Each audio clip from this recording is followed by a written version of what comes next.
Hello friends, नमस्कार। एक बार एक नए वीडियो में आपका फिर से स्वागत है। आज का जो वीडियो होने वाला है ये बहुत ही महत्वपूर्ण है, जो कि टॉपिक है आज हमारा पुलिस एवं सामान्य प्रशासनिक व्यवस्था।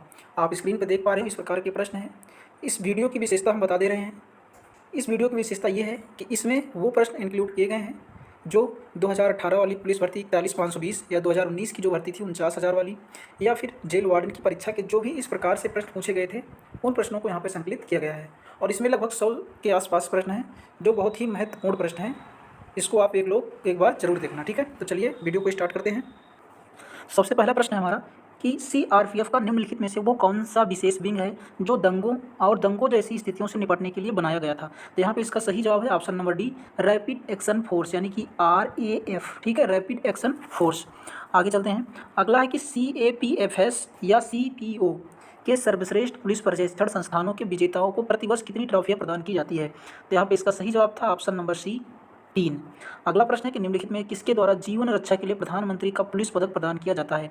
इसका सही जवाब है ऑप्शन नंबर ए, गृह मंत्रालय के द्वारा। अगले प्रश्न पे चलते हैं। प्रश्न नंबर 4, करा कि निम्नलिखित में से कौन सी सेना जो भारत सरकार की महत्वपूर्ण एजेंसियों में से है 1982 से वार्षिक कैलाश मानसरोवर यात्रा सफल संचालन में शामिल होती रही है। इसका सही जवाब है option number C, ITBP, Indo Tibet border force, police. आगे चलते हैं। अगला प्रश्न 5 नंबर प्रश्न है कि पुलिस अनुसंधान एवं विकास ब्यूरो के तत्वाधान में निम्नलिखित में कौन सा संस्थान स्थापित किया गया था। इसका सही जवाब है ऑप्शन नंबर बी, केंद्रीय पुलिस प्रशिक्षण अकादमी। अगले प्रश्न पे चलते हैं। प्रश्न नंबर 6 है कि केंद्रीय पुलिस प्रशिक्षण अकादमी कहाँ स्थित है। सही जवाब है ऑप्शन नंबर डी, भोपाल में। प्रश्न नंबर 7 के निम्नलिखित में से वो कौन सा दिन केंद्रीय रिजर्व पुलिस बल यानी CRPF का स्थापना दिवस मनाया जाता है। तो CRPF का स्थापना दिवस कब मनाया जाता है। सही जवाब है ऑप्शन नंबर डी, 27 जुलाई को। अगला प्रश्न है कि आंतरिक सुरक्षा विभाग निम्नलिखित में किस मंत्रालय के अंतर्गत काम करता है। सही जवाब है ऑप्शन नंबर ए, गृह मंत्रालय के अंतर्गत। अगला है प्रश्न नंबर 9 कि नीचे दिए गए पुलिस के रैंक को निचले क्रम से उच्च क्रम में व्यवस्थित आपको यहाँ पे करना है। तो यहाँ पे देख रहे हैं ऑप्शन नंबर बी सही है। हेड कांस्टेबल, इंस्पेक्टर यानी SI, सहायक उप पुलिस अधीक्षक यानी कि जो होते हैं ASP, सहायक पुलिस अधीक्षक किसे कहते हैं ASP, पुलिस उप महानिरीक्षक यानी कि DIG। तो ऑप्शन नंबर यहाँ बी सही हो जाता है। अगले प्रश्न पे चलते हैं। प्रश्न नंबर 10, निम्नलिखित में से कौन भारत के प्रथम सर्वोच्च वीरता पुरस्कार परमवीर चक्र से सम्मानित हुए थे। सही जवाब है option number A, major Somnath Sharma. अगला है कि केंद्रीय पुलिस प्रशिक्षण अकादमी CAPT निम्नलिखित में से किस श्रेणी के अधिकारियों को बुनियादी प्रशिक्षण मिलता है। सही जवाब है option number B, group B. Bharat में कितने केंद्रीय गुप्तचर प्रशिक्षण विद्यालय हैं। इसका सही जवाब है ऑप्शन नंबर बी, 5। अगला है कि केंद्रीय गुप्तचर प्रशिक्षण स्कूल कहाँ स्थित है। वो कोलकाता में स्थित है। अगले प्रश्न पे चलते हैं। अगला है कि RPF का सबसे उपर्युक्त पूर्ण रूप निम्नलिखित में से कौन सा है। इसका सही जवाब है option number C, railway protection force.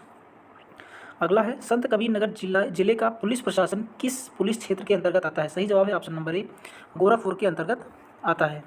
अगला प्रश्न है कि निम्नलिखित में से कौन सा केंद्रीय पुलिस बल जिसे कछार लेवी कहा जाता है जो उत्तर पूर्व भारत के सबसे दूरस्थ और अल्प विकसित क्षेत्रों में तैनात है। इसका सही जवाब है option number C, Assam rifles.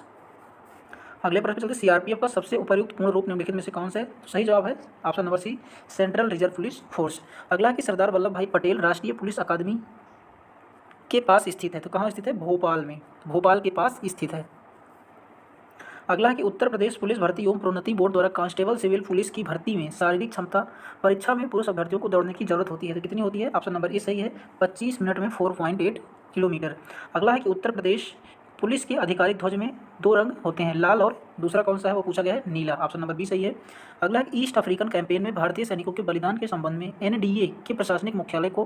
का ब्लॉक नाम दिया गया था। सही जवाब था ऑप्शन नंबर सी, सूडान नाम दिया गया था। अगला है कि उत्तर प्रदेश पुलिस के चिन्ह में कौन सा जानवर का चित्र है। सही जवाब है ऑप्शन नंबर ए, मछली। उत्तर प्रदेश पुलिस का मुख्यालय कहाँ स्थित है। सही जवाब है ऑप्शन नंबर डी, लखनऊ में स्थित है। अगला है कि भारत के chief of the army staff का नाम बताएं जिन्होंने 31 दिसंबर 2016 को पदभार संभाला था। सही जवाब है ऑप्शन नंबर ए, जनरल बिपिन रावत। अगला है कि निम्नलिखित में से कौन सा यूपी पुलिस प्रशिक्षण के चयन की प्रक्रिया के चरणों में एक नहीं है। तो यहाँ पे हम देख रहे हैं शारीरिक परीक्षण भी होता है, आयु पात्रता भी होती है, शैक्षिक योग्यता भी देखी जाती है, लेकिन भाषा परीक्षण यूपी पुलिस में नहीं होता है। अगला है कि भारत में बहादुरी का सर्वोच्च पुरस्कार निम्नलिखित में से कौन सा है। सही जवाब है ऑप्शन नंबर बी, परमवीर चक्र। अगला है कि वर्तमान पुलिस व्यवस्था का स्वरूप MH कोड की अध्यक्षता में कब स्वीकार किया गया। सही जवाब है 1860 में। पुलिस अधिनियम कब अधिनियमित किया गया था। सही जवाब है ऑप्शन नंबर सी, 1861 ईस्वी में। उत्तर प्रदेश की पुलिस व्यवस्था में राज्य पुलिस का प्रमुख कौन होता है। तो सही जवाब है DGP, director general of police. Uttar Pradesh police का मुख्यालय कहाँ स्थित है? सही जवाब है ऑप्शन नंबर बी, लखनऊ में। ये वो सब प्रश्न है जो कि उत्तर प्रदेश पुलिस चाहे 2018 हो या 2019 हो या जेल वार्डन की परीक्षाओं में पूछे गए थे। अगला प्रश्न है कि राज्य में कानून व्यवस्था बनाए रखने के लिए उत्तर प्रदेश राज्य को कितने पुलिस जोन में बांटा गया? सही जवाब था ऑप्शन नंबर डी, 6 जोन में। पुलिस जोन का नेतृत्व कौन करता है? सही जवाब है ऑप्शन नंबर डी, DIG करता है। उत्तर प्रदेश में कुल कितने पुलिस कमिश्नरेट हैं? तो उस समय सही था 4, इस समय हमें लगता है कि जो 7 हो गए हैं। अगले प्रश्न पे चलते हैं कि पुलिस बल के अधिकारी के पद सोपान में कौन शीर्ष पर होता है? तो सही जवाब है DGP का जो पद होता है सबसे शीर्ष पर होता है। अगला है कि किस अनुच्छेद के तहत सुप्रीम कोर्ट में मौलिक अधिकारों के हनन संबंधी याचिका दाखिल की जाती है? इसका सही जवाब है ऑप्शन नंबर बी, 32, आर्टिकल 32 के तहत।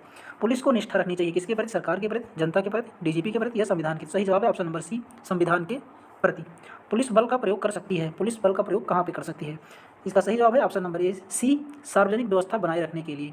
अगला, किसी अपराध करने वाले व्यक्ति को दंड देने का अधिकार किसे है? केवल न्यायालय को है, ठीक है। पुलिस को अधिकार नहीं होता, ये केवल न्यायालय को अधिकार है। अगला कि भारतीय संविधान के किस अनुच्छेद के तहत सभी नागरिकों को सभा करने, प्रदर्शन करने, जुलूस निकालने का अधिकार है? तो सही जवाब है ऑप्शन नंबर ए, 19(1) के सब क्लोज बी में। अगला है कि पुलिस सुधारों के संबंध में कौन आयोग संबंधित है? तो सही जवाब है JS वर्मा कमीशन। अगले प्रश्न पे चलते हैं कि लोक जमाव और जुलूसों के विनियमन साधारणतः किसके द्वारा किया जाता है? तो सही जवाब है SP के द्वारा। उत्तर प्रदेश पुलिस विनियमन में कुल कितने अध्याय और पैरा हैं? सही जवाब है ऑप्शन नंबर बी, 37,554। जिले का प्रशासनिक प्रधान कौन होता है? सही जवाब है इसका ऑप्शन नंबर ए, जिले का जो प्रशासनिक प्रधान होता है वो SP होता है। वहीं जिले में जो आपराधिक प्रशासन का प्रधान होता है वो DM होता है। जो आपराधिक मामले में होता है वो DM होता है और प्रशासनिक मामले में जो होता है वो SP होता है। आगे, जिला मजिस्ट्रेट को कानूनी सलाह कौन देता है? जो जिला मजिस्ट्रेट होता है उसको कानूनी सलाह कौन देता है? तो सही जवाब है ऑप्शन नंबर सी, लोक अभियोजक। थाने का भार साधक अधिकारी कौन होता है? उप निरीक्षक होता है। कौन होता है? उप निरीक्षक। अगले प्रश्न पे चलते हैं। अगला है क्या प्रथम सूचना रिपोर्ट न्यायिक मजिस्ट्रेट द्वारा दर्ज की जा सकती है? तो इसका जवाब था ऑप्शन नंबर ए, नहीं। अगला है कि प्रथम सूचना रिपोर्ट FIR का वर्णन दंड प्रक्रिया संहिता के किस धारा के अंतर्गत किया गया है? तो सही जवाब है आर्टिकल नंबर, धारा जो है 154। किन मामलों में FIR की जा सकती है? संज्ञेय में, असंज्ञेय, केवल जुर्माना दंडनीय या सभी में? तो सही जवाब है ऑप्शन नंबर ए, संज्ञेय मामलों में। अगला है कि कांस्टेबलों को अवर अधिकारियों की पोस्ट में प्रोन्नति के लिए प्रशिक्षण देने हेतु प्रशिक्षण विद्यालय उत्तर प्रदेश के किस जिले में बनाया गया है? तो सही जवाब है ऑप्शन नंबर सी, सीतापुर में। अगला है कि दंड प्रक्रिया संहिता की किस धारा के तहत एक पुलिस अधिकारी किसी व्यक्ति को बिना वारंट के गिरफ्तार कर सकता है? तो सही जवाब है ऑप्शन नंबर ए, धारा 41 के तहत। दंड प्रक्रिया संहिता CRPC की किस धारा के तहत प्राइवेट व्यक्ति को संज्ञेय अपराध करने वाले को गिरफ्तार कर सकता है? तो किस धारा? CRPC की धारा जो है 43 के तहत। अगला कि गिरफ्तार किए गए व्यक्ति को 24 घंटों से ज़्यादा तक पुलिस द्वारा निरुद्ध नहीं किया जा सकता। उक्त उपबंध किस धारा के तहत किया गया है? सही जवाब है ऑप्शन नंबर डी, धारा 57 के तहत। अगला कि दंड प्रक्रिया संहिता यानी CRPC की किस धारा के अंतर्गत वल्वा को परिभाषित किया गया है? इसका सही जवाब है ऑप्शन नंबर ए, 146 के तहत। दो या अधिक व्यक्ति जब किसी सार्वजनिक स्थल पर लड़कर शांति में विघ्न डालते हैं तो उसे दंगा कहा जाता है। दंड प्रक्रिया संहिता की किस धारा में उपबंधित है? सही जवाब है ऑप्शन नंबर बी, 162 में।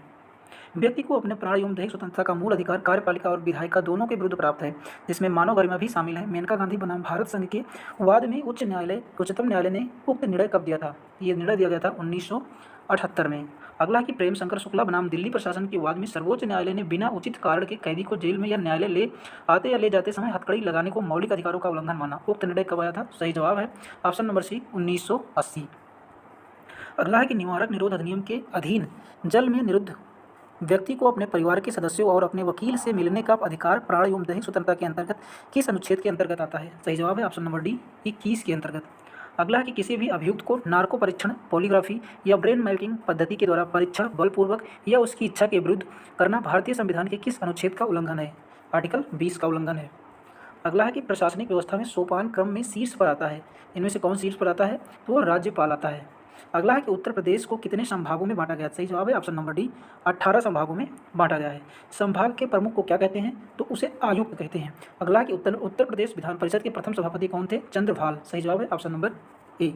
अगला कि उत्तर प्रदेश विधानसभा के प्रथम अध्यक्ष कौन थे? इसका सही जवाब है option number E, B, Rajesh Purushottam Das Tandon. Uttar Pradesh के प्रथम मुख्यमंत्री कौन थे? पंडित गोविंद वल्लभ पंत थे। उत्तर प्रदेश की प्रथम महिला मुख्यमंत्री कौन थी? सही जवाब है option number A, Suchitra Kripalani. Uttar Pradesh के प्रथम राज्यपाल कौन थे? Sarojini Naidu. Option number B सही है। कार्यपालिका का प्रधान कौन होता है? तो राज्यपाल होता है। अगला है कि राज्यपाल अपने पद पर कब तक बना रहता है? जो राज्यपाल है वो अपने पद पर कब तक बना रहता है? तो वो राष्ट्रपति के प्रसाद पर्यंत तक अपने पद पर बना रहता है। उत्तर प्रदेश में व्यवस्थापिका का स्वरूप कैसा है? तो हमारे यहाँ द्विसदनात्मक स्वरूप है। अगले प्रश्न पे, किस सदन को लोकप्रिय सदन भी कहते हैं? तो विधानसभा जो होती है उसे हम लोकप्रिय सदन भी कहते हैं। इसी को विधानसभा को, ठीक है, ये विधानसभा जो कि स्टेट में होती है, इसी को हम लोकप्रिय सदन भी कहते हैं। अगला है कि उत्तर प्रदेश विधान परिषद का गठन कब हुआ था? सही जवाब है ऑप्शन नंबर बी 1937 में। उत्तर प्रदेश में विधानसभा की कुल कितनी सीटें हैं? सही जवाब है ऑप्शन नंबर सी 403 सीटें हैं। अगला है कि उच्च सदन जिले बौद्धिक सप्त भी कहा जाता है, वो क्या है? तो उसका सही नाम है Vidhan Parishad, option number B यहाँ पे सही है। अगला है कि विधान परिषद के कितने सदस्य प्रति 2 वर्ष बाद निर्मुक्त होते हैं? तो सही जवाब है ऑप्शन नंबर ए 1/3 सदस्य प्रत्येक दूसरे वर्ष निर्मुक्त होते हैं। अगला है कि उत्तर प्रदेश उच्च न्यायालय की खंडपीठ कहाँ स्थित है? तो उत्तर प्रदेश उच्च न्यायालय की खंडपीठ लखनऊ में स्थित है। अगला है कि विधानसभा सदस्यों का कार्यकाल कितना होता है? सही जवाब है ऑप्शन नंबर बी, इनका जो कार्यकाल होता है वो 5 वर्षों का होता है। अगला है कि विधान परिषद के सदस्यों का कार्यकाल कितना होता है? तो विधान परिषद के जो सदस्य होते हैं उनका कार्यकाल 6 वर्ष का होता है। और ये हमारा लास्ट प्रश्न है। तो वीडियो कैसा लगा, क्वेश्चन कैसे लगे, ज़रूर बताएं। Thank you.